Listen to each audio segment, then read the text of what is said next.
मध्य प्रदेश की सियासत में बवाल मचा हुआ है, जिससे बीजेपी बुरी तरह फंसती जा रही है, क्योंकि विधानसभा में नेता प्रतिपक्ष उमंग सिंघार ने कई मुद्दों को लेकर सरकार की घेराबंदी कर दी है। उन्होंने बीजेपी पर बड़ा आरोप लगाते हुए यहां तक कह दिया है कि प्रदेश में माफिया राज हावी हो गया है। और क्या कुछ बोले हैं उमंग सिंघार, क्या है पूरा मामला, जानेंगे इस रिपोर्ट में। मध्य प्रदेश में एक बार फिर सियासत गर्मा गई है, जिससे सीएम मोहन यादव की मुश्किलें बढ़ गई हैं और ये मुश्किलें बढ़ाई हैं विधानसभा के नेता प्रतिपक्ष उमंग सिंघार ने। उन्होंने कई मामलों को लेकर राज्य सरकार पर तंज कसा है।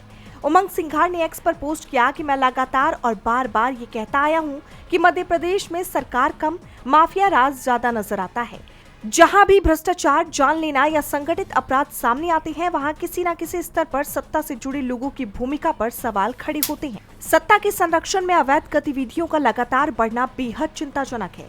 सबसे हैरानी की बात तो ये है कि इतने गंभीर मामलों के बावजूद सरकार और मुख्यमंत्री की ओर से सख्त और निर्णायक कार्रवाई अक्सर नजर नहीं आती। क्या कानून का राज सिर्फ कागजों तक सीमित रह गया है? उमंग सिंघार यही नहीं रुके। उन्होंने राज्य में गांव के हालात को लेकर एक्स पर पोस्ट किया।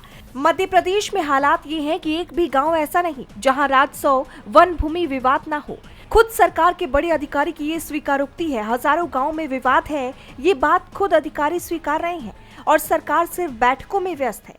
और हैरानी की बात तो ये है कि बाकी अधिकारी भी इस मुद्दे पर एकमत नहीं है। सरकार और प्रशासन के बीच खींचतान साफ नजर आ रही है। इस खींचतान का सबसे बड़ा खामियाजा भुगत रहे हैं हमारे भोले भाले आदिवासी भाई बहन, जिनकी जमीन और अधिकार लगातार अनिश्चितता में है। सरकार और प्रशासन को आपसी मतभेद छोड़कर इन मामलों को प्राथमिकता से सुलझाना चाहिए, ताकि किसी के साथ अन्याय न हो। सिंघार ने राज्य में बाल विवाह के मामले पर चिंता जताते हुए कहा कि 2020 में 336 मामले थे, जो 2025 में बढ़कर 538 हो गए, यानी 5 साल में 1.5 गुना वृद्धि। जिस कुप्रथा को रोकने में कांग्रेस को दशकों की मेहनत लगी, वहीं भाजपा के राज में फिर से उठती नजर आ रही है।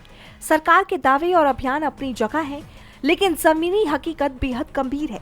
जब बचपन ही सुरक्षित नहीं तो भविष्य कैसे सुरक्षित होगा? सरकार को इस मामले में तुरंत सख्त और प्रभावी कदम उठाने होंगे, वरना ये सामाजिक अपराध और गहराता जाएगा। सिंघार के इन हमलों से बीजेपी सख्त में आ गई है। अब देखना ये होगा कि सीएम मोहन यादव सिंघार के इन हमलों पर क्या जवाब देते हैं। डीबी लाइव की रिपोर्ट।